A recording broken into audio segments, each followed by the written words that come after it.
Hi everyone, Vic here from Mer Herosner. Before we start the show, a quick note. Dr. Sedian could not join us live in the studio for the recording, and we had to use Zoom for his audio. There were some technical issues in the beginning of the show, which may cause you to hear some clicking noise for about the first 3 minutes. It does clear up afterwards. We will do our best to limit technical issues as we move forward with more episodes. Thanks again for listening, and we hope you enjoy our podcast.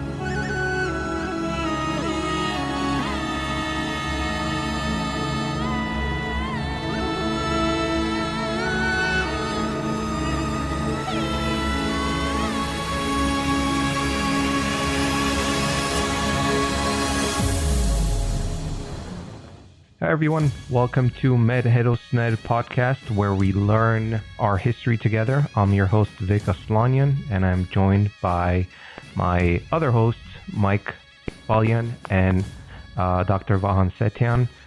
How are you, gentlemen? How are you? Pretty good. How about yourselves? We're doing good. Good. Very exciting. Very exciting. Thank you for doing this. Obviously, this is our first episode, so we're not, as professional. So excuse us if there's mistakes, but we're going to try to do our best to make this a great episode, having it be our first. One thing I want to talk about is why we are doing this. What was the point of us coming together? I think for me personally, you guys can chime in, was because, growing up here, coming to this country at a young age, everything we hear about our history seems to be, either the genocide or 301 AD. And even when you meet, other nationalities, and if they know anything about Armenians, it's usually, they say, oh, genocide, like as if it's some kind of a great historical event or something. And it's frustrating. So, with the recent war, and Mike and I have been friends for a while, and the piece that he did with Tigran the Great sparked this new venture of Mer Herosner, which was to, and why we did these sculptures was to help people, spark a conversation in their homes with family, their kids, and talk about this.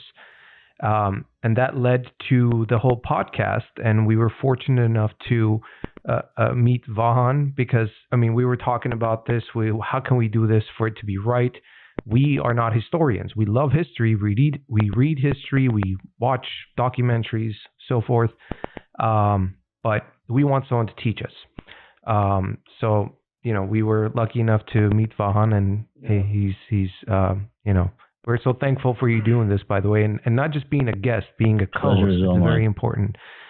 So tell us a little bit, or the audience, about yourself, your background, so they can know who you are. Right. Thank you. Well, I'm not here to teach. I'm actually here to share information as you would to others. We're learning from each other. So it's basically a sharing of information platform than anything else. And we want to feel comfortable, and we want to allow the audience to feel comfortable that this is just information flowing. And, we have still much to learn, but at the same time, it's a good idea for us to relay this information, especially at an age of technology where, our voices can be heard across the globe. And reach places where otherwise it could not be reached through other means, several years ago. But at the same time, the opportunity for me to present is a little bit serendipitous, actually. But as far as with my background, many people know that I've published several books on ancient history and language. I work with Native American governments. I'm a tribal official myself, the first non-native to be one. I do have, sovereign immunity and diplomatic immunity, both domestically and internationally.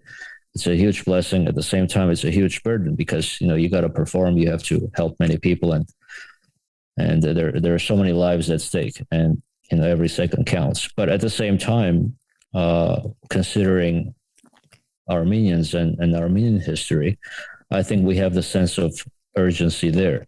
We are losing our lands. We've been fighting the opposing factions and countries and cultures for thousands upon thousands of years, and the thing is, we're the the oldest eyewitnesses to world civilization. So we're kind of see civilizations come and go, and through odd means, we're still alive. We're just like dinosaurs, basically. Of course, yeah. Of course. So as far as what I've been trying to do is for me to collaborate with scientists, archaeologists, and geneticists and anthropologists, everybody within the hard and soft sciences, for me to paint a picture of who we were, what our ancestors have done, how we contributed to world civilizations, how we interacted with other cultures throughout thousands of years, and by doing that, we have seen Armenian fingerprints all over the globe, and places that time forgot, and I guess I thought that my job would be for me to bring all this at the forefront for people to understand, not from a boring, let's say, historical textbook standpoint, but both visually, conversationally, and paint a more visual picture as you would, let's say, with your sculptures. Yeah.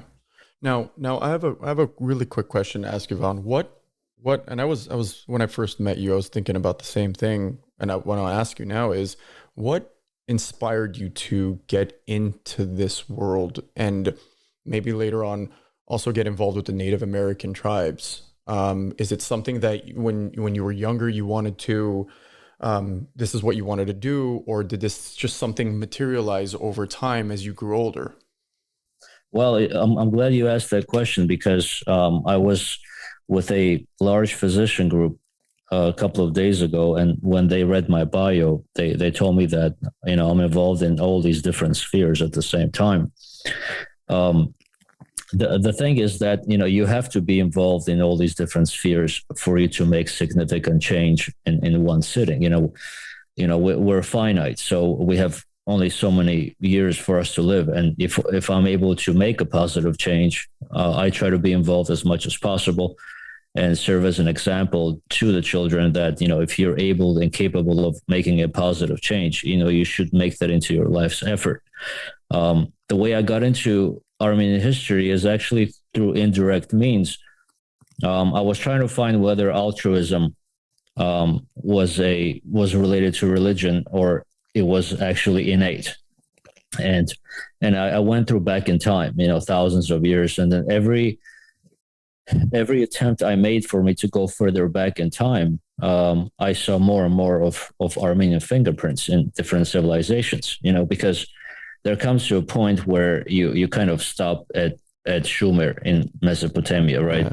Yeah. That's normally the default. Usually they stop at, let's say, Greek civilization and the Roman civilization, but very few really venture into that sphere. So the further I went back, I realized that, we discovered so many great things about the Armenians and ancient Armenians that even historical books, the mainstream historical books, and don't even talk about. So for me, it was a problem. How can I see these things myself when I examine them, but when I open up a book, let's say that's available in Barnes and Noble, there's nothing about it. So for me, that was a huge problem, and I realized that it's not really an accident. It's more of this intentional hiding effort, of our history in world civilizations. And the more you kind of pick at it, the more you realize that it is intentional. It is, it has to be done for odd reasons. You have professors in the United States, especially Armenian professors, who are falsifying Armenian history for whatever agenda that they have. I've been doing this for many years, so I have a lot of videos on this, and people know what I'm talking about. But we have Armenian professors who follow a certain curriculum. They tell them what to and what not to say, and they kind of falsify our history. And actually, it's very evident in the UCLA. I mean, there are certain books that were published in the UCLA by Armenian professors that really falsify our history. They claim us to be newcomers to the Armenian Highlands. Urartu has nothing to do with us. We intermingle with others. In all of those asinine things that the student will never know whether he's hearing the truth or not. So if you imagine, let's say you're a student in UCLA and you were born in Texas and you have no idea where your ancestors came from, but you just happen to be in a class that instructs history or ancient history. How would you know that the professor is lying? Right? If you have no idea about the people that in other words, you can go to Wikipedia, it kind of has also false information, and you go to another reference, right? So in other words, they can lie to the students, and students will never know that the professor is lying, especially if the professor is highly decorated. Yeah. So that's where the logical fallacy comes in, the appeal to authority, fallacy. And because of that, now the student is armed with misinformation. Now, imagine the student encounters your claims, which is contrary to what the student heard in the classroom. Obviously, there's going to be a clash because it's going to say, well, if an award-winning professor told me this and you're telling me otherwise, then, prove to me that the professor is lying, right? Now we need to convince the person and the professor that you guys are all incorrect, and this is the evidence and so forth. So we have a huge problem in academia and mainstream media of us trying to clean up our history. Well, I'm glad you mentioned the Armenian Highlands because that is our main topic today for the first episode. I think it's a great topic to start for people who don't generally know what the Armenian Highlands is. Now, one thing about you, if people want to learn more about Vahan Setyan, they can go to vahansetyan.com. His website is up. There's videos of his lectures and conversations and just about him. And you can actually contact him if you have any questions just regarding anything we're talking about or just specifically, for him. Another thing, we want our audience to chime in for the next episode when we will be covering more about Armenian ancient kingdoms. You can send us questions by email, which is pod@merherosner.com. On Instagram, it's @merherosner. We also have a phone number you can text or leave a voicemail, which is 818-579-2112. And we'll go ahead and answer any of your questions. One thing is the point of this is to talk about things, educate. Like I said, you're not here to teach, but in theory, it is teaching. We want this information. We want people to learn who are going to be listening to this podcast. So, well, to add to what you're saying and to touch on what you said earlier, Vahan, is we seem to be going through that I don't want to use the word or phrase cover up, but about the mainstream media narrative and what's being taught to the newer generation, not only amongst Armenians, but I mean, all across the board. Of course, that's not what we're going to get into, but this is definitely a problem that I myself am seeing because I like to dig for information. And then when you start backtracking, going down those rabbit holes, like you were mentioning earlier, which I find beautiful, to be honest with you, you start understanding that what you've been taught isn't exactly what actually may have happened, Well, yeah, I mean, those are the that the inquiries and the urge of an inquiry that you have or you had that sparks your interest in getting into these things. Well, it was the same for me, and then I think that the more we talk about this, I think we can inspire other youth for them to get into their own independent research, because independent research is key. You have to start with that based on your own efforts, and then check it with, let's say, the references, right? Because once you start with references first and then you kind of do your own, it's already biased. You're not giving your chance the opportunity for you to examine things. And we want this to be in Armenian schools themselves. We have, so many in the United States, from elementary all the way to high school. And nothing of this kind, free thought in let's say Armenian history, the opportunity for them to examine them themselves, it never takes any fruit or any root for them to really concentrate on this. And I think that once they become old enough for them to go into the real world, it's already too late. They're already burdened with the job and education, so they don't have the time. And I think we need to reach them while they're young, for us to tell them to kind of use reason and logic and rationality, first and foremost, for them to examine not only their own history, but also world history, whether whatever they're being taught actually makes any sense. The biggest thing, I think, and I've found that the biggest problem I see in archaeological and anthropological research is it's absent of logic. It has a huge problem with chronology, the timeline. It divides people that were the same, using different, terminology for those people. They invent people that didn't exist. They invent languages which should belong to, let's say, languages versus a whole different branch. And the thing is, because most people don't even care, they just are passive of this information, right? Then we have those people who are few. They're spreading misinformation, sometimes even while not knowing that they are. So if they publish for 20, 30 years and their references are the references for others to follow, then basically it's a runaway train.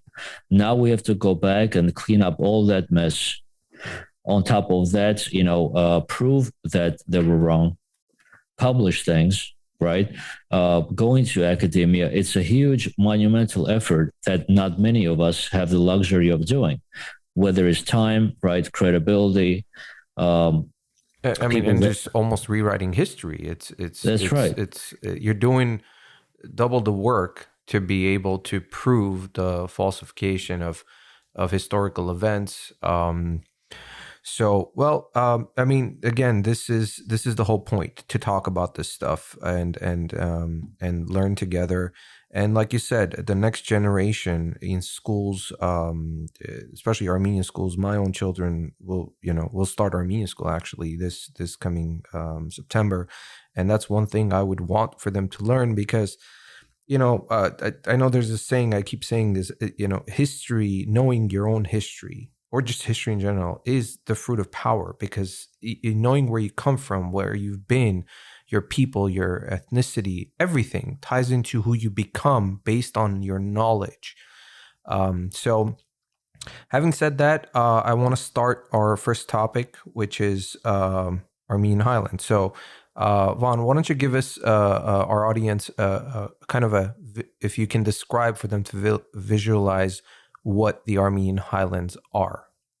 Okay, well, the term Armenian Highlands is very important for us to continuously use and disregard, Caucasus, disregard Anatolia and all that nonsense. And the thing is, the mainstream media uses, Caucasian or, Anatolia, stuff like that, that completely misses the entire Armenian Highlands when it comes to the Armenian Highlands was very large. It covered half of Georgia, half of Turkey, current modern day Turkey, all the way down to, Syria, Israel, all the way down to half of Iran, Azerbaijan and all that, right? It was huge.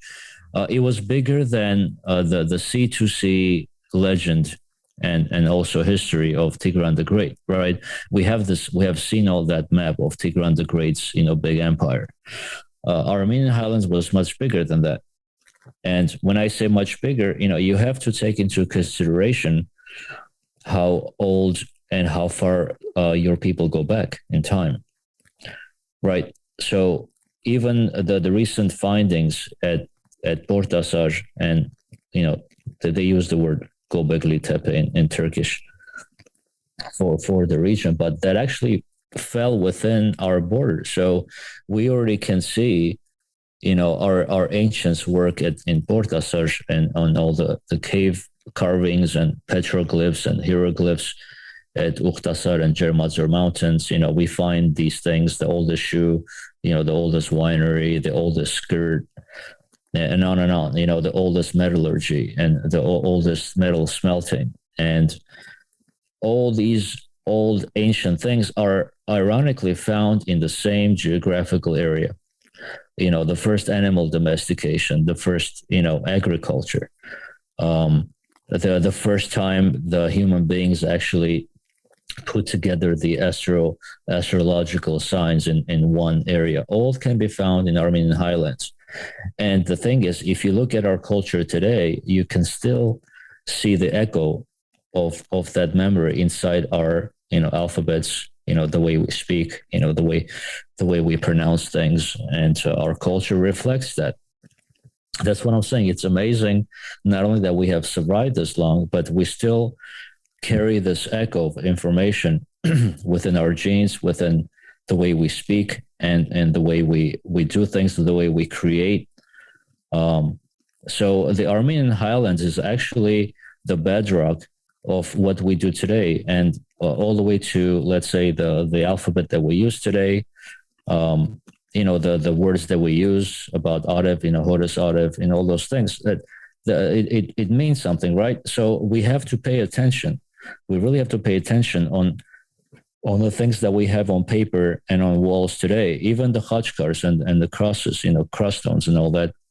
It's a reflection of ancient history that predates, the Christian era, and the benefit of that is that the Armenian Highlands was a place where other cultures and civilizations sprung, and it was a place where it gave birth to many others. The oldest, let's say, petroglyphs in Armenia were the foundation for the Egyptian hieroglyphs. The oldest hieroglyphs in Armenia were the foundation of Sumerian hieroglyphs.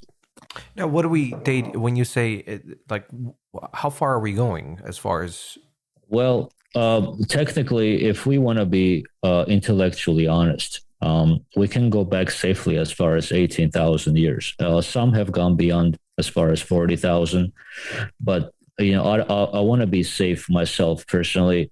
For me to that you can prove that you go back 18,000 years, because just our petroglyphs and hieroglyphs alone, you can translate that into Armenian. In other words, by essence, by the way it sounds, and so forth.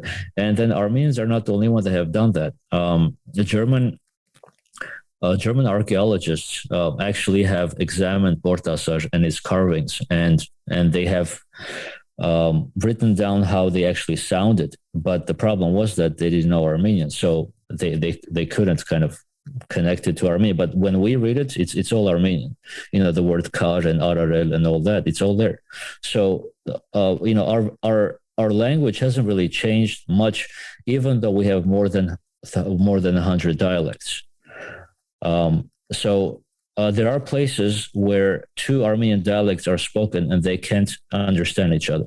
That's how different they are with one another. So that gives me this opportunity for me to say one thing that the audience should consider very heavily. When we look at ancient languages and we don't understand them, well, we don't understand them because from our perch, from our standpoint, because, right, it could be another dialect, let's say, of an Armenian dialect that we just don't understand. That pertains to Hittite and the Sumerian and so forth. Actually, in my opinion, Sumerian is just another Armenian dialect that we don't really understand. But Armen Davtyan wrote a book that has more than 2,000 Sumerian words, and he says exactly how it correlates to Armenian, right? So statistically speaking, we already have strong evidence that Sumerian was another Armenian dialect.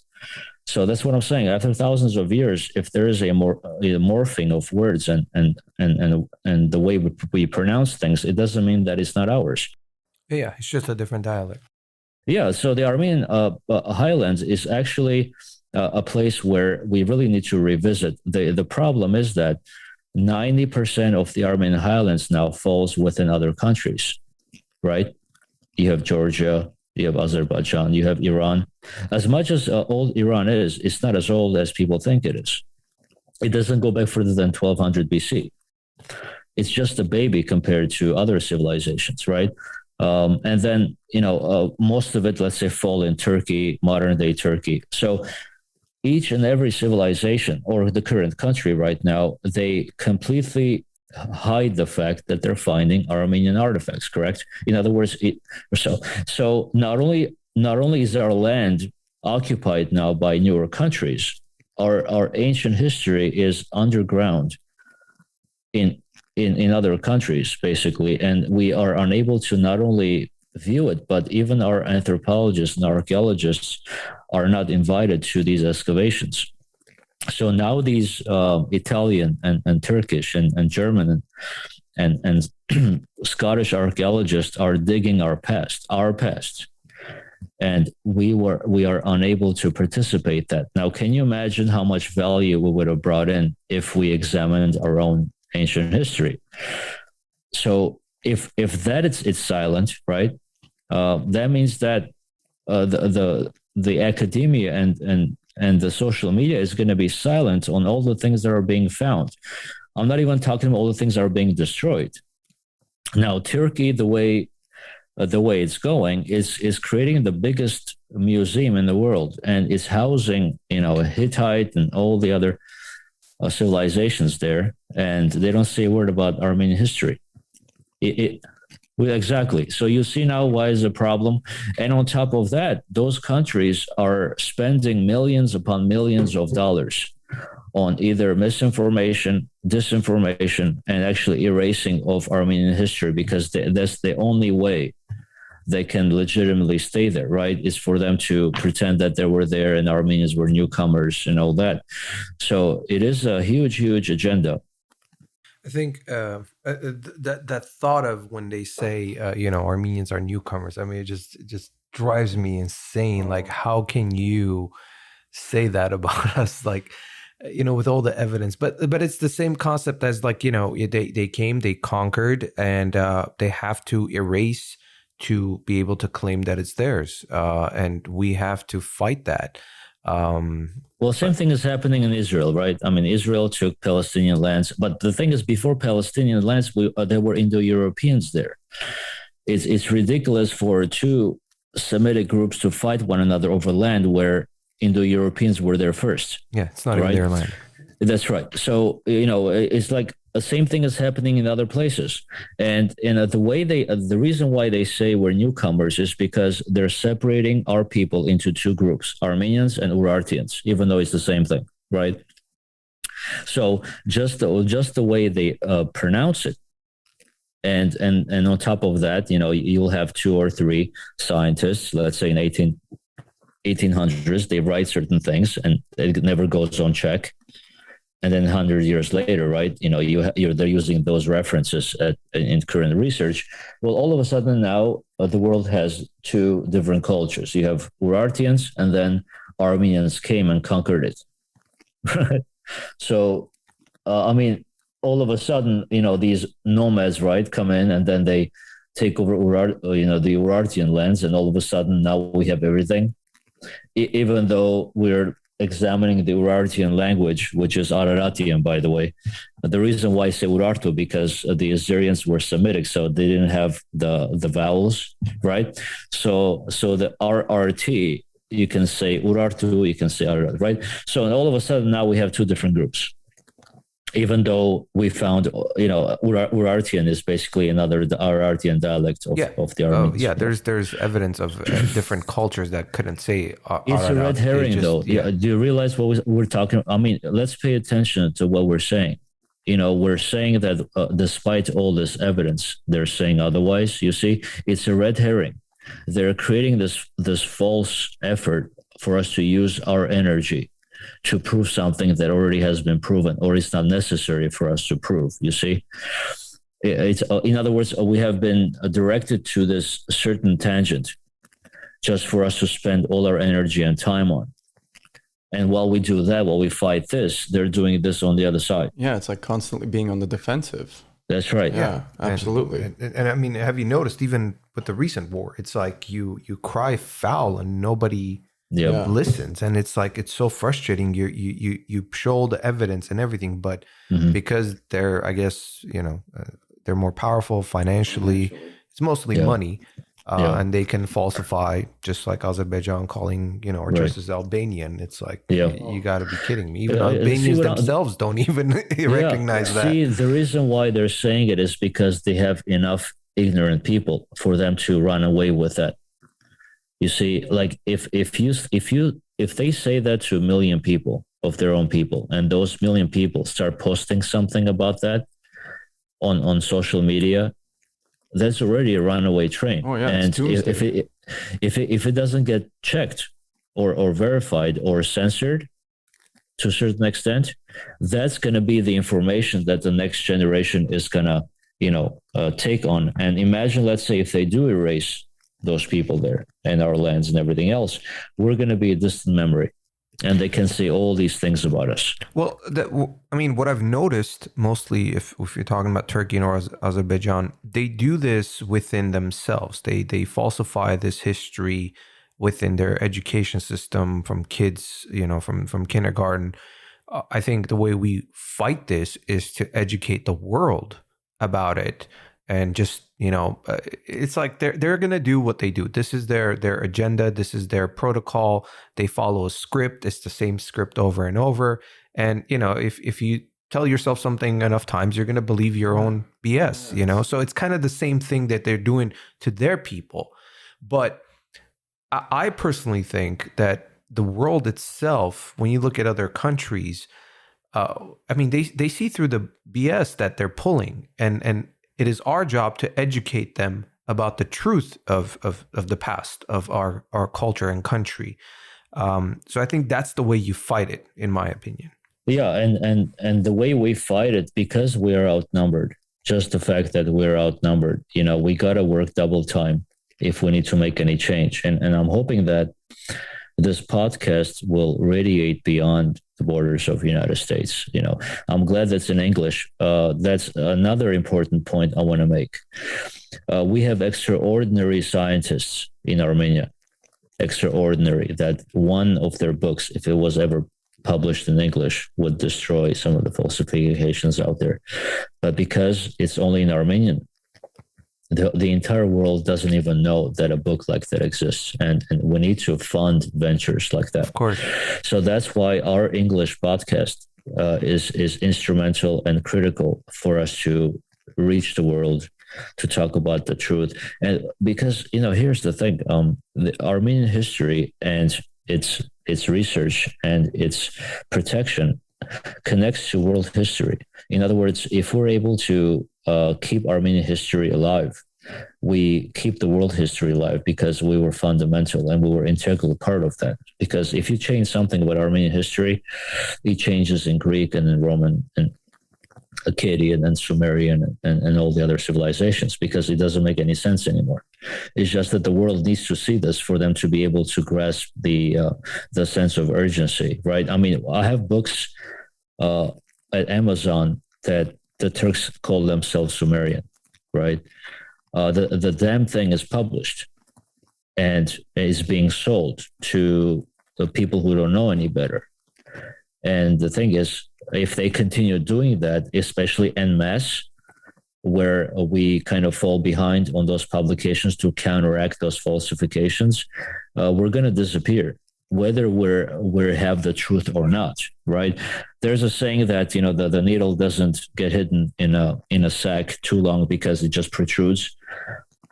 But if you put a lot of things on top of it, it's never going to come out of it unless somebody jiggles it, right? So we're in that point where we really need a lot of us to publish things. Podcasts. This is a great thing.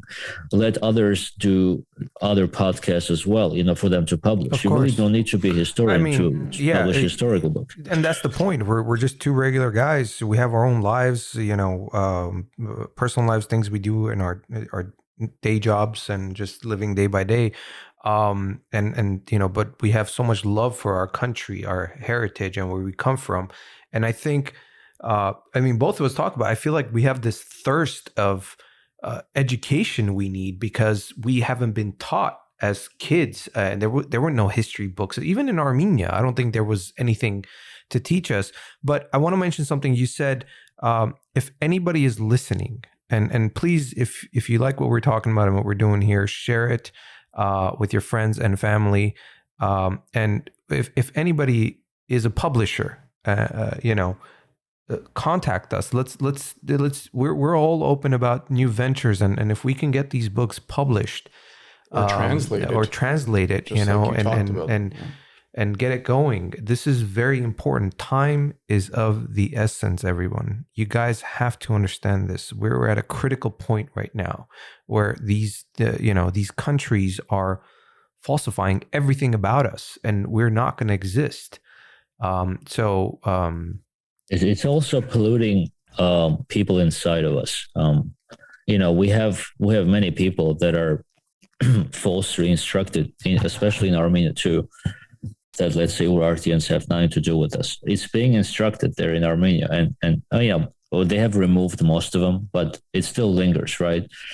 Like, in other words, they're poisoning the Armenians themselves for them to consider themselves secondary newcomers and all that, which affects the psyche. The Armenian psyche and its psychology has been bombarded and changed over course of millennia, right? Different cultures, different approaches, wars and famine and all those things. It changes people. It changes your DNA. It changes the way you look at things. It changes your diet and your complexion. So this bombardment of false information needs to be elevated to a point where we really put this in the mainstream media, and we really emphasize the fact that there is not only a physical war, but also an intellectual and academic war, against, the ancient Armenians and the indigenous. And also, the Armenians are indigenous, just like Native Americans are to North America. We're just indigenous to Armenian Highlands. And that's the other reason why I work well with Native Americans, because it's like indigenous to an indigenous collaboration. I kind of brought this up, and it's kind of a new perspective for many, when I say that. Mm-hmm. But when you sit down and think about it, we are indigenous and trying to, fix this problem, and at the same time acknowledge another indigenous in, let's say, North America and in Canada, who are also following the same fate. The culture side, the loss of language and the loss of lands, and newcomers coming in and destroying them and all that. We have experienced basically what the Native Americans are experiencing now, and continue to do so. There is no media coverage on Native American genocide right now, right? But they are going through that. Their women and children are being kidnapped and killed and all that. Trafficking. To this day, nobody's talking about it. So I think that not only do we need to talk about this, but we also need a collaboration, a group effort from other cultures who want to preserve something like this. We have many institutions and instances where they are not related to the cause, but they try to protect it. Just let's say we would of an ancient artifact, right? I mean, if we found an ancient artifact, it doesn't matter whose it is. We want to preserve that for the sake of preservation. But Turkey and Azerbaijan don't do that. They destroy whatever is ours, and they have to do it. Otherwise, we're keep on springing up into their examinations. Their existence is questioned at that point. Last time we had a conversation over the phone, I think you mentioned something that has been, really. It was about the Egyptians. They don't exist anymore, and we're basically the oldest culture to be here next to the Egyptians, and that's why they're trying to. If we weren't around, they would talk about us. They would actually show our artifacts, even Turkey and Azerbaijan. Oh, look, the great Armenians, because we don't exist, we're not a threat to them. But now we are, so that's why they're trying to erase us or our history. Going back to the Highlands, what other? When you mentioned something about other cultures being part of the Highlands, what cultures would that be? Well, you had Hittites, you had the Mitanni, you had the Hurrians, you have the Hattusa and the Hatti. Now, were these just different people, or were there? Also, one thing I'd like to add also, that was the route of the Silk Road. I mean, we've basically been located in a massive trade route for God knows how long. Oh yeah, of course. Even before the Silk Road, the thing is, I want to call the Sumerians. I usually consider Sumerians as the ancient Armenians themselves, but for the sake of just keeping it neutral for a second, we had Sumerian and Armenian trade happening of precious metals and stones. And the Sumerians used to bring timber from the Armenian Highlands because in Mesopotamia there were no forests and stuff like that, right? And also, if you look at the Sumerian pictographs and hieroglyphs, they show themselves on these mountains and on top of trees and stuff like that.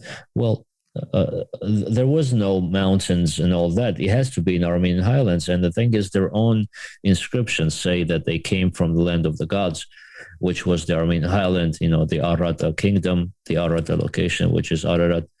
But beyond that, see, the thing is, they always try to make things bigger than it actually is. I mean, if I have a lighter and I go to a certain location in Africa where they haven't seen a lighter before, if I light my cigarette and then light a fire and show them the lighter, they're gonna say this guy is a god. He can do so many things, right? Of course. So same thing was back then. If you were just a little bit more advanced, let's say if you knew metallurgy and you knew how to build and you knew mathematics and so forth, you would be considered a above human-like entity, right? Especially when you come in with let's say a naval fleet or iron swords and everything that they're not used to. You're going to be this extraordinary being and extraordinary people. So I try to look at it from a rational standpoint that the Armenian Highlanders were advanced at that time, that they were seen like gods and goddesses to others, right? And if we keep it at that level, I think that we can be very neutral in discussing other things that those people were able to do that others were just new to it. When actually the Assyrians found out about iron swords by plundering an Armenian temple in 1700s BC. That temple was the template used by the Greeks 250 years later. You have seen the Greek temples. Yeah. They say it's Greek architecture. Well, 250. Our Armenian temple was 250 years older than the oldest Greek temple. Wow. So that was used by the Greeks for them to, because at that time the Greeks were using their wood and all that timber for their temples. They weren't using our architecture before. Now, is it true that because 18,000 years or even further, that because the waters were higher, that the Armenians actually had naval, like, I don't know if you call it forces or whatever, they traveled through water and they had ships. Right. Armenia was an island before. We have geological evidence that it was. And that kind of shows that they would have the opportunity for them to create the fleet, however crude, for them to kind of circle around the globe. And the thing is, in Easter Island, in the back of those statues, you can see carvings of ships that completely mirror what we find in in Armenian mountainous area in Ukhtasar and Chermazor the same time. I didn't know Easter Island had a connection. Yeah, it's in Eastern Island language in Rapa Nui. Lia Vetesian has found more than 500 Armenian words in Polynesian language, which was published partially in my second book called Languages of Fingerprint in 2014. Ladies and gentlemen, I wish you could see my face. Yeah. And here's the thing, though. When we bring subjects like this up, it can be a left fielder, but also it forces people to look at things in a different light. Exactly. And sometimes it is not surprising if we take a one step back to look at the entire portrait of something, right? I mean, for us to really appreciate an art, we have to step back and look at the entire thing. But many people, stand so close to an art that they see the threads, but they don't see the entire, canvas, for them to visualize this. So, your surprise is a surprise of many, but once you see the connection and the evidence for that, because when I say I published something in my book, I mean, I literally went into a dictionary and compared two languages to say the same thing, to mean the same thing, right? That's how you try to prove that at least we can find some words and grammar in an area that it was unthinkable. But once we bring in ancient navigation, actually the word navigate means navagnatutsun, which is in Armenian. Right? By the way, I do want to mention that we will be, I know this show is in English, but we will be using some Armenian here and there. Words, so yeah. If you don't speak Armenian, find your nearest neighbor or friend, translate. But yeah, so just Google Translate. Just for our non-Armenian speakers, we want to let you know that. Yeah. Now, this also ties into the whole Armenian Basque, which is one of your books, which I've read. Talk about that, because I know this goes back to the same area as far as the Armenian Highlands and 18,000 years or even further. So let's talk a little bit more about the Armenian Basque. Sure. Well, it was published in 2017. It was really an effort for me to resurrect Vahan Sarkisyan's work. And after he passed away because of cancer, all his work kind of died and got buried with him. And I started taking all his work into one tent and publish it.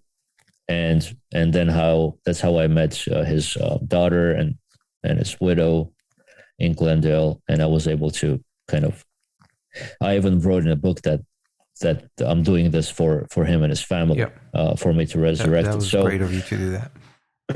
And the thing is that after he passed away, there was more evidence that Armenians were even genetically linked to the Basque, but beyond the Basque, the Welsh and the British and all that. So I took his work and added stuff after his work that was published, and I called it as Armenian Origins of Basque. And I specifically said about the linguistic verdict. I was very specific because that was the subtitle. Because I was showing in my book that from a logical analysis standpoint and statistically speaking, the evidence is so strong of ancient roots of Basque that can be found in Armenian that it's undeniable to a point where, I mean, if people are trying to, let's say, argue against it, they have a huge hill to climb. It's insurmountable because not only do we have thousands of words that are the same, not only sounds the same, but means the same thing. We have grammar, we have topological, not only similarities, but same designations, let's say araler and aralar. On top of that, we have historians, Basque and Spanish historians, in 17th, 18th century, talking about the relationship between Armenians and Basque. Yeah, right. It's just so amazing when you read it the way you have it. That just reading his work and your work together. Yeah. It opens your mind to how like you said, how close they are. I mean, they're identical. Yeah. By the way, I know that the book isn't available anymore, but you said you're going to re-release it, right? The Armenian origins of Basque are available, and if people go to my website, they can find the link. Just click on the book itself. Okay, so that one's available, but the previous two books are Language as a Fingerprint. I just want to have a disclaimer. The Language as a Fingerprint was a huge hit. I sold more books than all the books combined in that genre the last 100 years. And Language as a Fingerprint was a very famous one. However, what happened was people bought it at a cheap price and started selling it for 1,000. You've seen the price. Yeah. So please don't buy that. I'm reprinting it so I can put it on my website so it can be more accessible. Yeah, and we'll put a link on our website as well for people to be able to don't do get that. to it. I'm doing the Enigma of the Armenian alphabet is also available through my website. However, I'm reprinting it with more information, so it'll be like a second edition. So that way it will be more of a comprehensive examination of what was published. So again, don't buy books that are priced at ridiculous prices. It just doesn't. It's not me. Not a single penny is coming to me. Yeah. Well, we'll make sure to correct that, and as soon as that's available, we'll let everybody know, to our listeners. I wanted to ask you, why is it that and this is a touchy subject, I should say, and we'll cover a full episode about this, but it seems like we don't have too many books and information in general about our history before the whole 301 AD. Why is that? Well, look at it this way. We don't even have anything after 301 AD. The oldest books that we can find are in the 7th and 8th and 10th centuries. So even after Christianity, we have a lot of things that were continuously destroyed. But the reason why we are trying to find our history in other people's history and other people's cultures and artifacts, because virtually everything in Armenia was destroyed around when Christianity came officially in 301. 301 is just like a hearsay date. There is no official date. It's just something that people say. But the thing is, for the new faith to take over, it had to be virtually destroyed because it kind of negates the new faith coming in. But it was also a political move as well. Political strength at that time. In Roman times, it was already taken over. So from the king's standpoint, it was a way for him to take control. But if we look at it from our standpoint, it was just a decision to destroy things, to bring new, in other words, for that era. It wasn't really real well thought of, what's going to happen 100, 200, 300, 400 years. Why couldn't have they kept that information and at the same time embraced the new information? They couldn't. This is what we believed in before, and now we believe in this. Why does it have to be erase the old, go with the new? Well, another question to add to yours, Vic, was that in a way necessary to hide, let's say, their paganistic past or not? And I'm asking completely because I don't know. Is that something that was frowned upon back then? I mean, I'm not saying you have the answer to this, but would that have been a common practice, or would that have been something that was stressed upon by, let's say, the Eastern Roman front at the time? Right. Mm-hmm. Well, the idea of paganism and the word pagan itself has been under a negative light because of Christianity. Yes. Right. Otherwise, paganism, for the lack of a better word, was actually more of closer to nature and the stars. It was a reflection of nature, right? So it was more of a reasonable and rational approach to things than Christianity itself. But the thing is, everywhere was like that, right? What happened was the Roman and Greek priests were destroying everything in Egypt, including covering up everything with plaster and concrete to hide the fact that they took Christian roots from Egypt, let's say, or from Syria, right? So in other words, the destruction and hiding of facts was part of this effort. Otherwise, they would show that Christianity was an idea that was very ancient. the idea of a sun rising, the sun itself rising, and going the equinox and the solstice and so forth. That was all part of nature. In other words, they took the idea of astrotheology and the idea that was not literal into something literal. That's where the problem started, is when they converted the actual sun into a sun, the constellation, the 12 constellations into 12 disciples, you know what I'm saying? So for them to do that, they had to, through blood and sword and plunder and pillage, for them to do that. Otherwise, they would not be able to scare people hard enough for them to believe that. You say you have to scare the people for them to believe in something, because that's how the rulers ruled. They had to have this invisible thing to tell them, that there was this ancient propaganda. Fear tactics. We're going through it right now. We are going through it. The fear is driven with this whole pandemic. Exactly. But the good thing is, here I want to say the positive thing of that. That's where people misunderstand me most of the time. The positive thing is that many of our ancient astrotheology was embedded within Armenian Christianity all the way until today. The customs that we have in the Vartevar and all those things. And right. I don't know if Altamhatik is part of it, but I witnessed one the other day. It's just that it was connected to, something that, is Christian based. But the thing is, if we are really,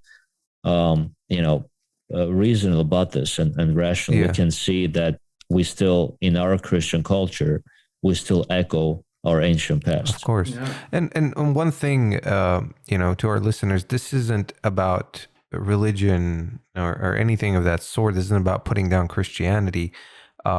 This is about, facts and talking about what happened. Everybody has their own beliefs, their own spirituality. Again, we want to present what happened. If you're going to allow your religion to blind you from events that took place, no one's saying that Christianity isn't real or anything of that sort. Here's something I'd like to add to that too. Is I went to two Armenian institutions growing up, and I had to learn Armenian history, or what we called was Armenian history until about 7th or 8th grade. It was the same thing regurgitated every year, just with a few more details. Like, I would say 60% of what we're talking about was never in those books.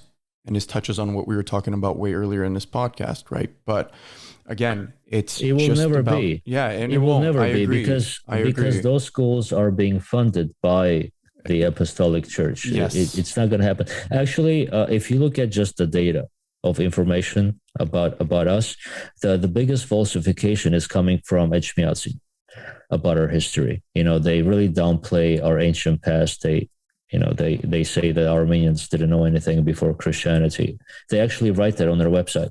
So talk about falsification, right? So if you have our own church doing that, obviously the Turk is going to do it.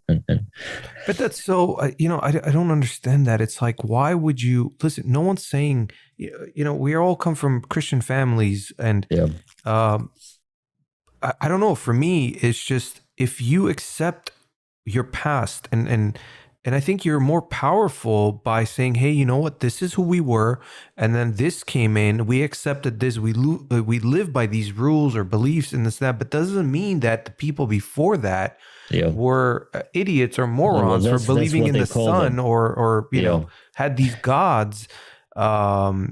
It's unbelievable. It's insecurity and fear. They're still in the dark ages when it comes to that, the dark ages still follows. But the thing is, on top of that, I know many religious folks, and especially within the priesthood, that are very enlightened as far as embracing the entire Armenian history. And the good thing is that, we are beyond that. In other words, we look at the bigger picture, again, looking at the photo and the canvas from a different perspective.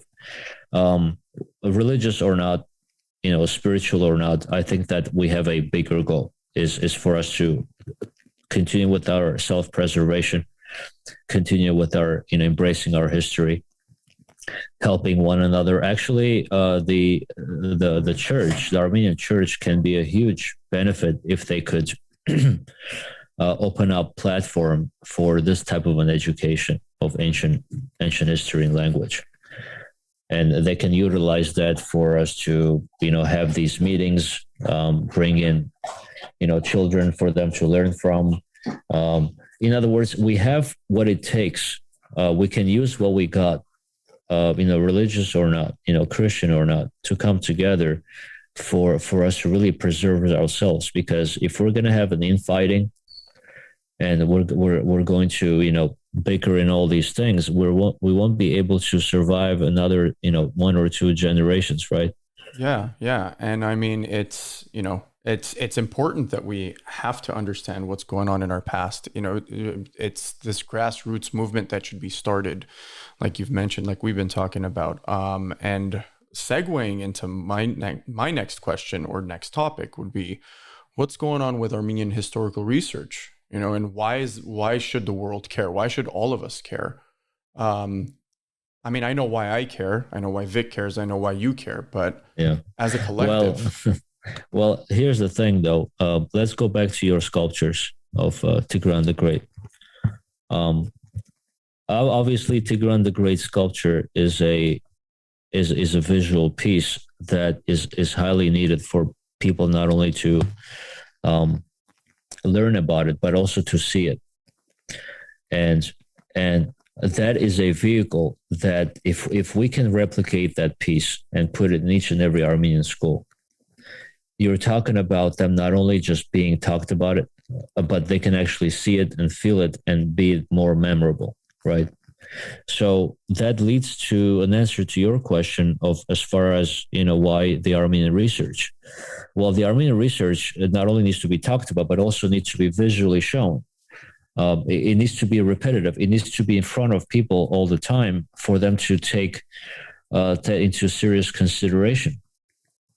I'm sure you're doing the same thing for a serious consideration to take place to your sculpture. It needs to revolve around, information that can be freely and readily accessible to children and adults at the same time. Absolutely. Because that also gives you feedback of whether you already have enough information or whether you can continue doing your research to find more about Tigran the Great.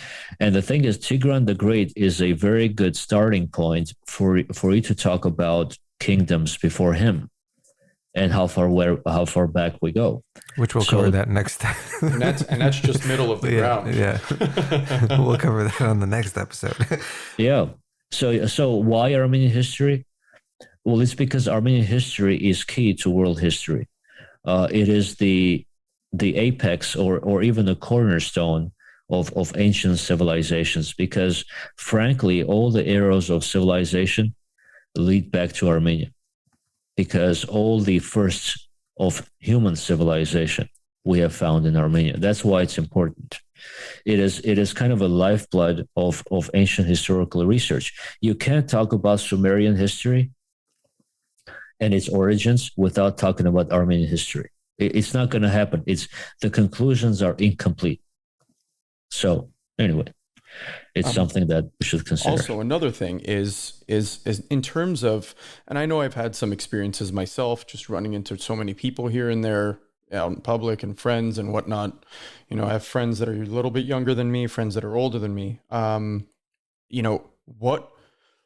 What my goal is on this topic was to have, what mine and Vic's goal actually was to spark that conversation with a lot of younger people, right? A lot of the, I guess, call them older folk. I mean, I'm not knocking on anybody's age. Sorry in advance.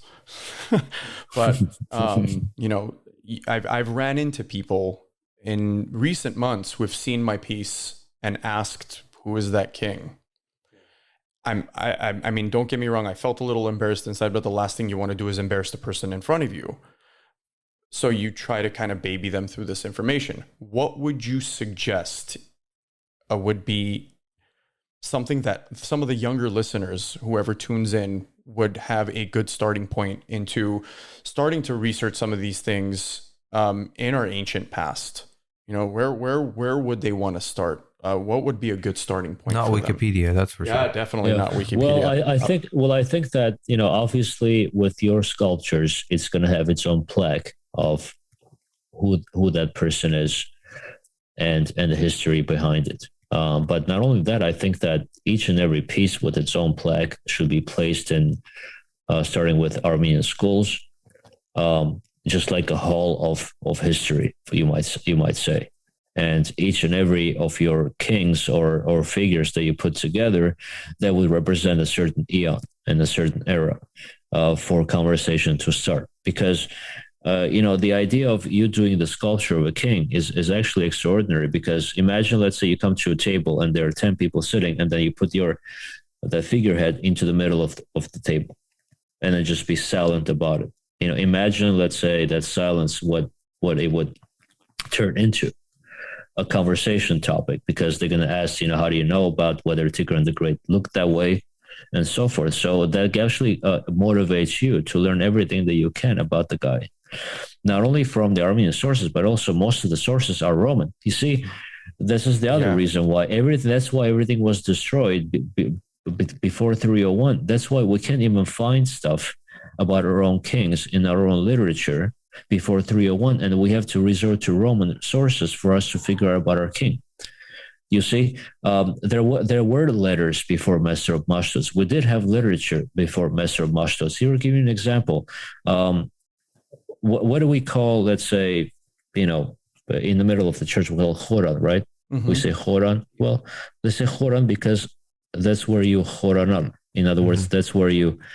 Why would you do that if there was no literature? They would go back to the library, bring a book, and then, open it up on that Choran and the Choran into it, right? And what do we call our temples? We call it Tachar, right? Yeah. Okay, Tachar means Tachar, to give solution, right? Chartal. Mm-hmm. So in other words, our temples were a place where the priests would find solutions, and they would delve into the literature and give the farmer or who have you as a question, right?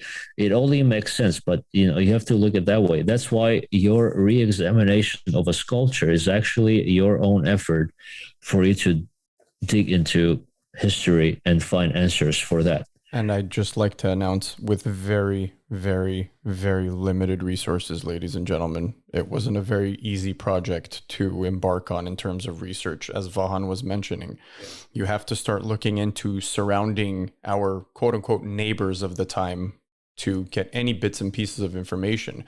And, 2,100-year-old king, per se, is not, we don't have any visual reference. So... Yeah. I mean, a few coins here, there. And the thing is, Artak Movsisyan, who passed away, he did a lot of work on it. And I think that he should be also a source for you to learn more about Tigran the Great. Mm-hmm. Well, we're doing all the research we can, and for the next pieces that are we're planning to do.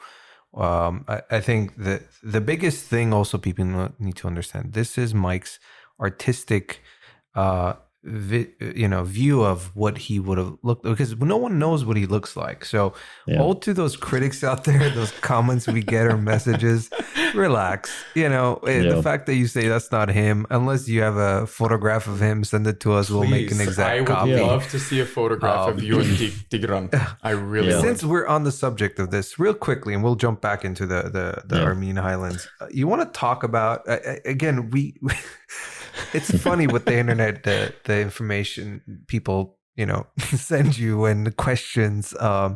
But one thing, this piece, this whole idea that started, this is not a toy. Okay. This is it's a collectible item. It's something that, like we said, it's all about sparking interest. If you like collecting items, that's something you're going to put on your table or on your office or on your fireplace mantle. Is first to show off that you have such a cool piece. Second is to, when someone comes in and says, who is that? It's gonna, start that conversation. Well, that's Tigran the Great. And I'll tell you from my own experience, having the prototype with me, I've had people who are in this, let's say in the generation that's in their 20s, even 30s, that have no idea who he is or who he was. Now, also the process of it. It takes time to make this. I think you want to chime in on this. Yeah. So one of the biggest criticisms I've gotten about Tigran has been his facial features. When you look at some of the limited resources, as I mentioned earlier, and I know you touched on it, Vahan, he, according to mainstream media narrative and doctrine, he lived for 95 years. And he didn't rule Greater Armenia until, I believe, the age of 55. So when you take that into account, he ruled Armenia from the age of 55 until his death and passing until 95. And now all of his depictions that we've seen in paintings, on coins, or whatever that's been found about him, he looks like a spring chicken, like a young buck, 25, 30 years old. You know, that's great. It's great to portray somebody this way. But when you're trying to create something a little bit more realistic, he was hostage at that age. As an Armenian, like, as somebody who admires history and likes to deep dive into work and try to at least have a little level of authenticity. Yep. And again, I'm not saying this in my own defense, just so people can be clear what the process of something like this is.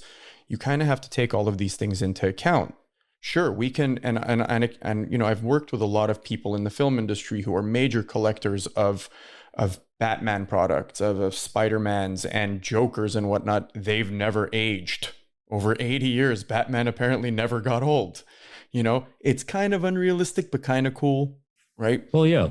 I mean, we have the same problem with all the other historical and quasi-historical figures, right? Mm-hmm. You know, we just go off reference. Yes. Whether it is Herodotus or, Cicero or Caesar and all that, they're just representations of just who they might be in reality. So I think that people are missing the point as far as the features go. It's secondary to the idea of a man himself. Exactly. And the thing is, I think that the youth's inquiry is much more important than, let's say, an 80-year-old man.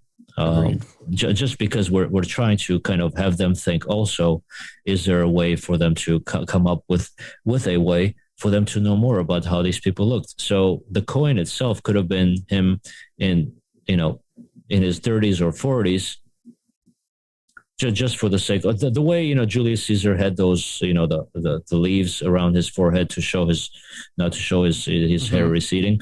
It can be the same thing. Looking youthful at that time was very important. I mean, in 16th, 17th centuries, people were wearing wigs.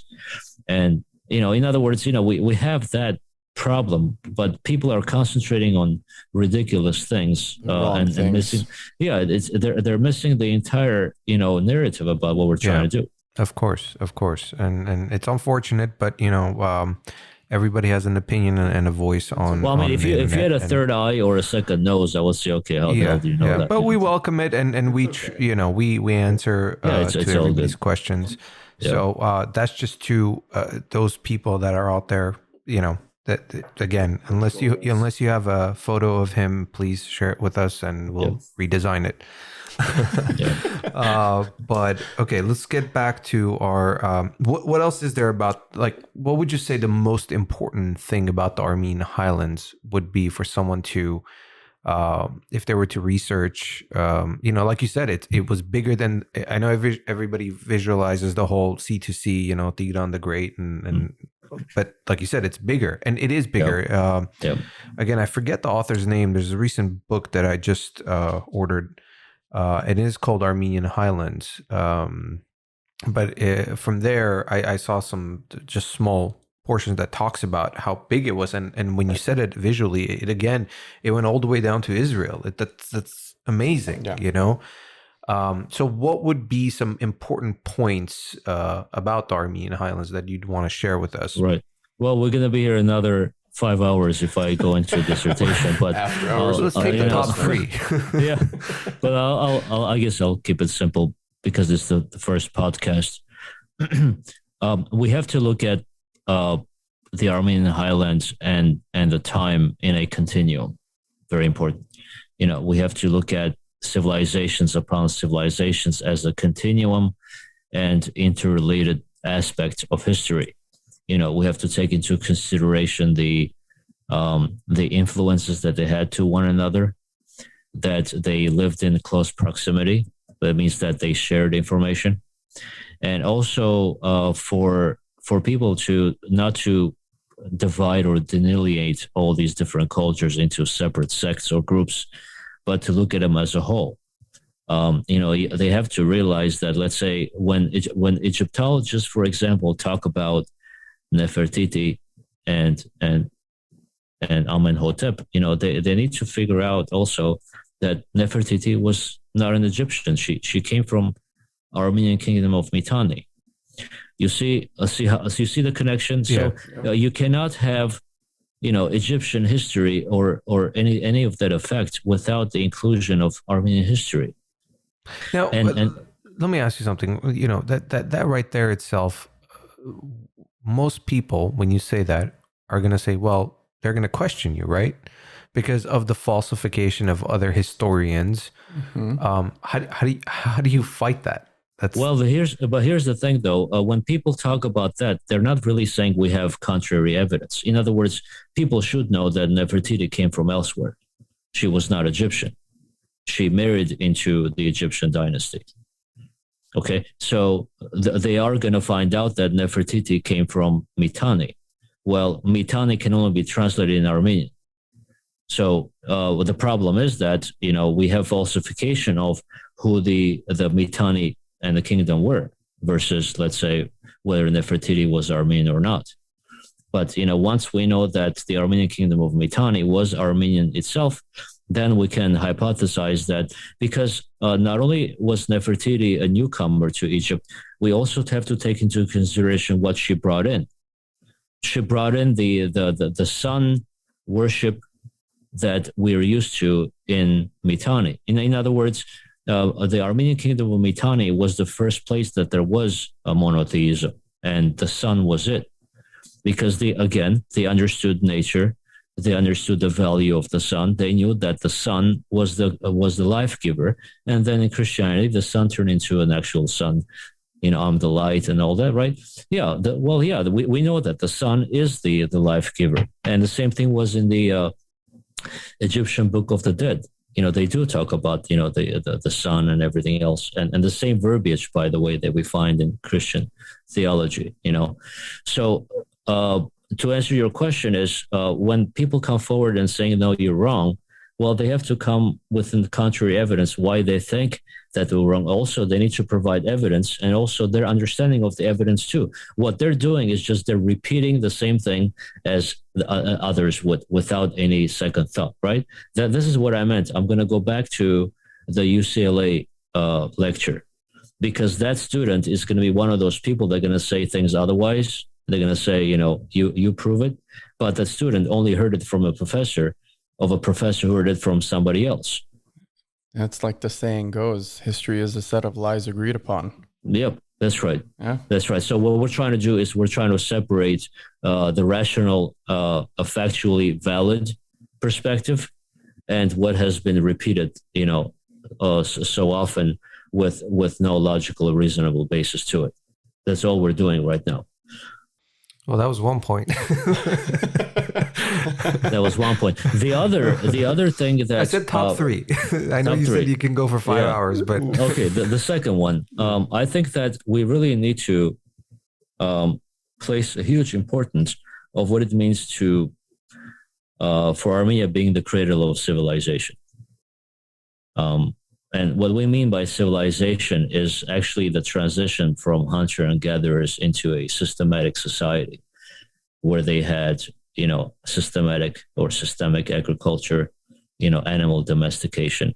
And we find all the evidence that all that transpired in Armenian Highlands. And actually that raises a question. What the hell happened in Armenian Highlands for all those firsts to happen?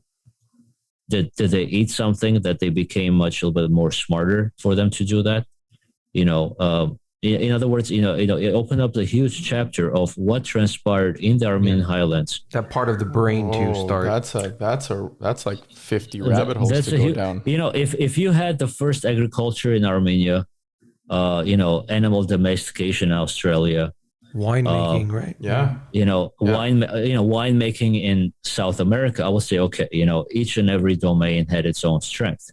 But you're talking about all the first happening in one geographical location. Wasn't it they found like the oldest wine cave or something like this? The oldest winery was found in Armenia in Areni Cave. Yeah, that's right. Yeah. That's why we have the wine called Areni. Yeah. That's number two. That's already a huge dissertation right there. You can write books about that. And then the third, I think that we should embrace our entire history versus just segmenting of cherry picking which era we want to really embrace.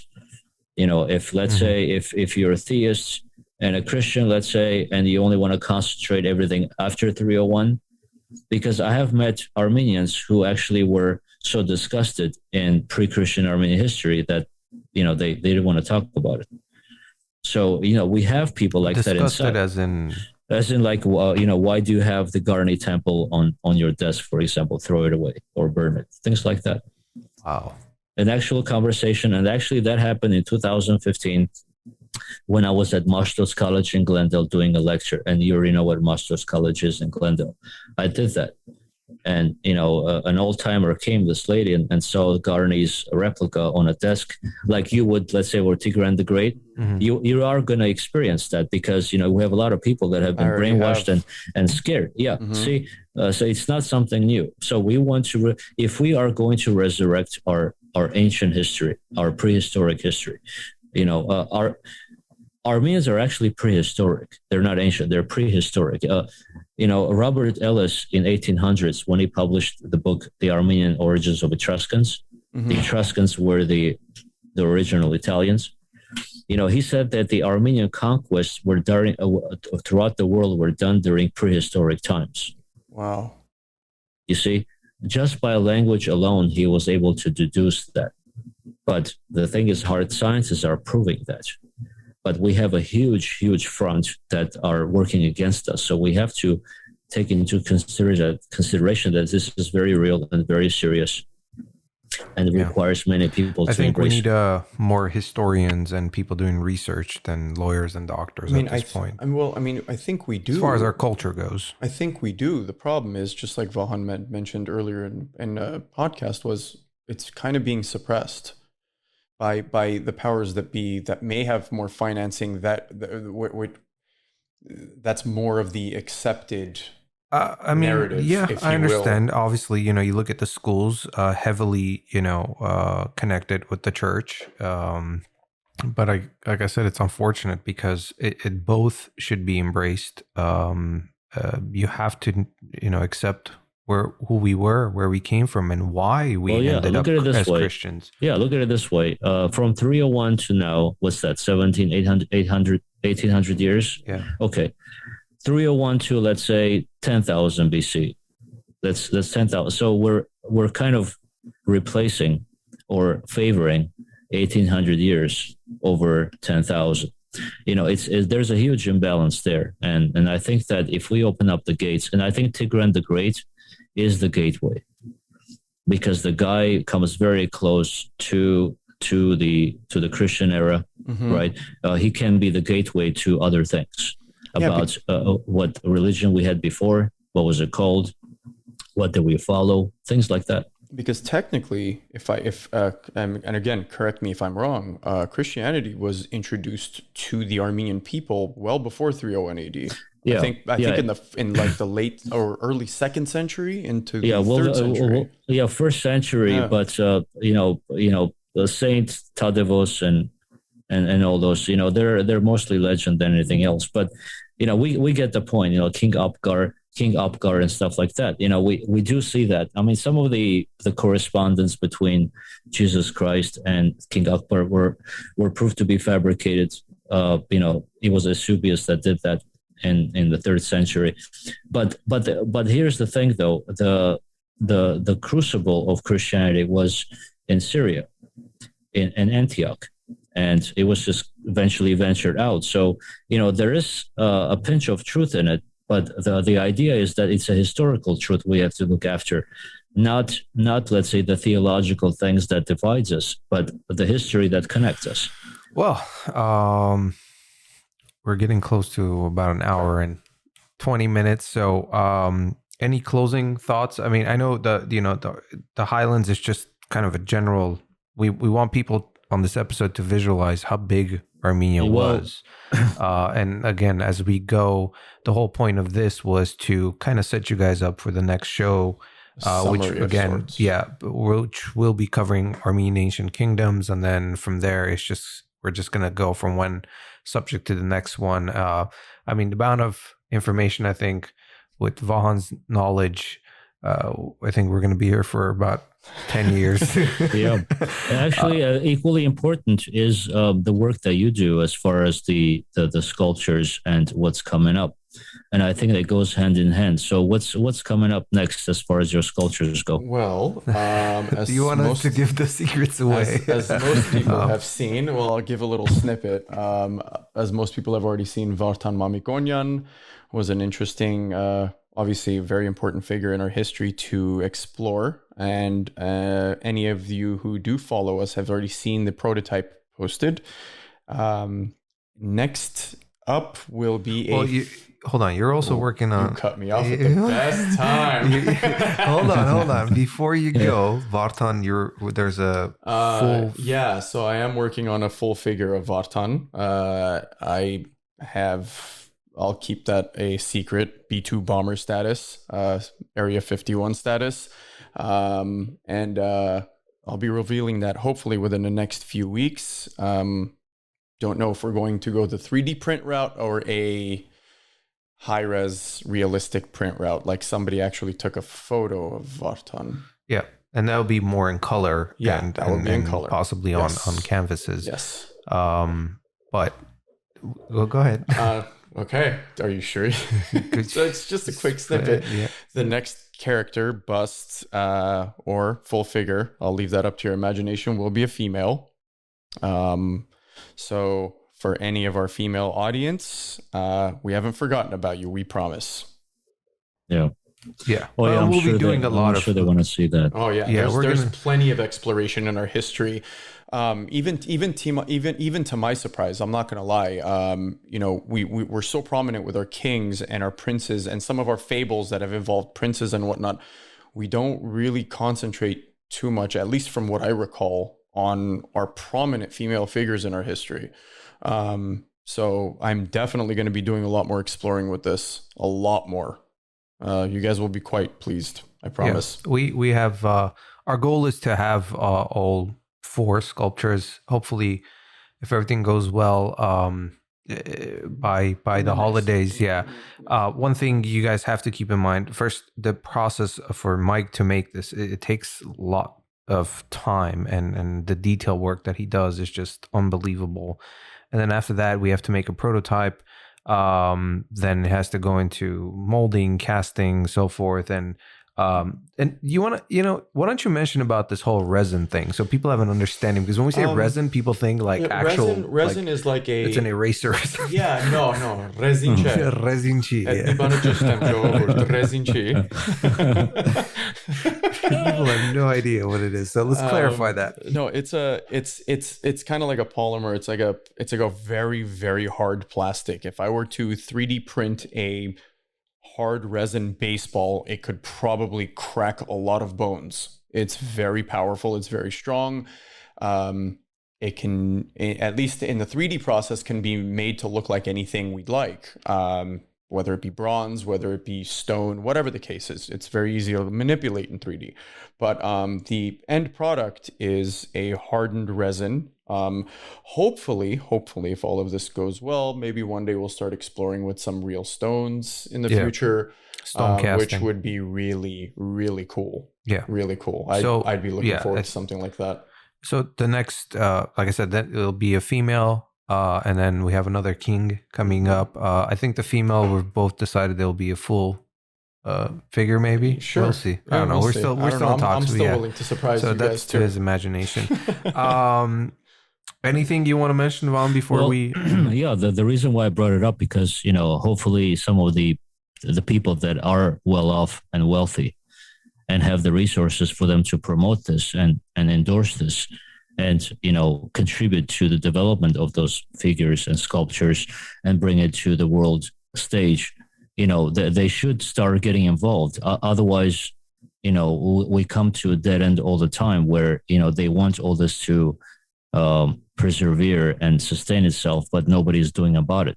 We need financial support heavily on this stuff to stay above water. So, we know that we have a lot of capable and able people out there that can support your cause. And we want them to really realize that, a lot is at stake if they don't just come through. And all this is going to be in vain. And we're just going to be like a small voice, being heard in the crowd. Yeah. Right. Ladies and gentlemen, I mean, it's coming from a good place.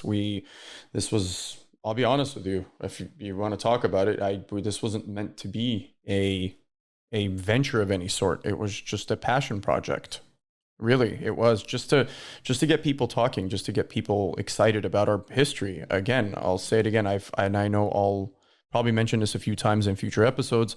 I've worked with a lot of people who are into collectibles, different statues from different storylines, things that don't exist, just fantasy. And, we figured, why can't our people have something like this that they can actually latch onto our history, where you're actually basing this off of truth. You're not basing this off of fiction. Right. And this is a serious podcast. And so I'm glad that we're doing this. I'm glad that we're spearheading this.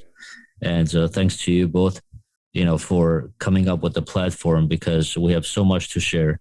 And I hope that more and more people tune in, Armenian or otherwise, for them to learn how interconnected we are.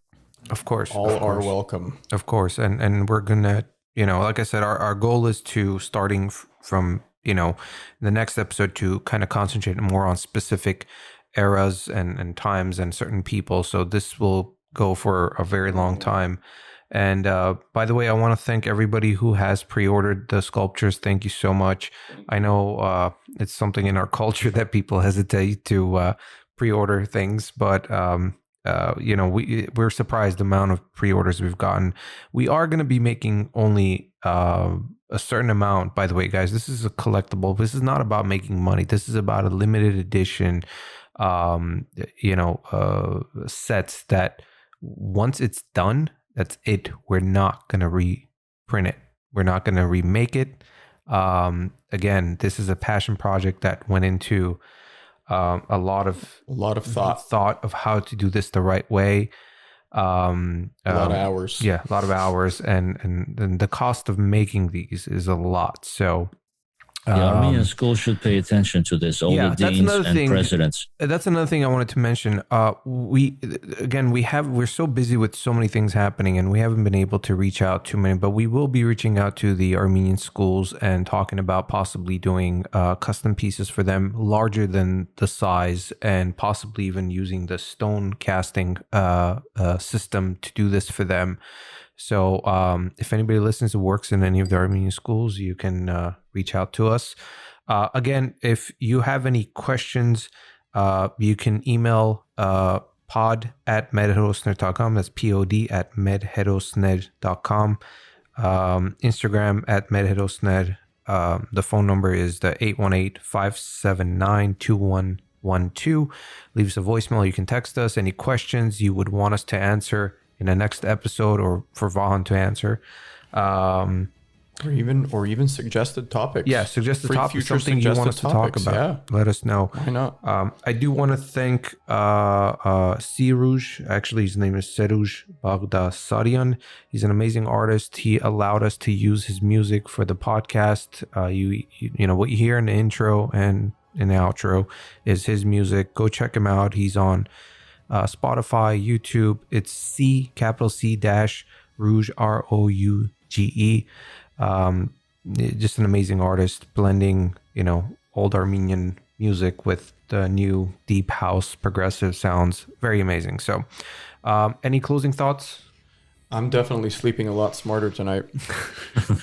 Yeah, I'm ready for the next one. So let's do this, guys. Okay, gentlemen. Well, thank you very Appreciate much.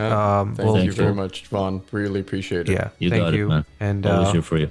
hopefully next episode we can have you here live with us. By the way, Sounds I forgot good. to mention he's through Zoom. So Yeah. thank you for doing this. Oh, you got it. Yeah. Next time I'll be there. Let's put it that way. Yeah. All right. So For sure. all right. So we'll see each other on the next All right. episode. All right. Take care, thank you, guys. gentlemen. Later, All right. brother. Take it easy. All right.